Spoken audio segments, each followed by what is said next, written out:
1200多年前，48岁的杜甫来到成都，他在这里度过了人生中最为安稳的11岁月，写下了400多首诗篇。成都以宽厚的人情、秀美的自然滋养了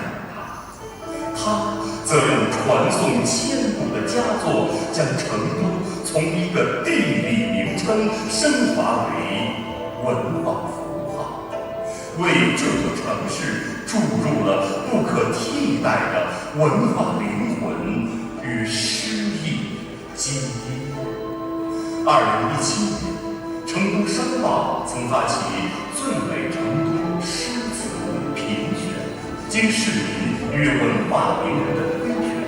杜甫的《春夜喜雨》获评第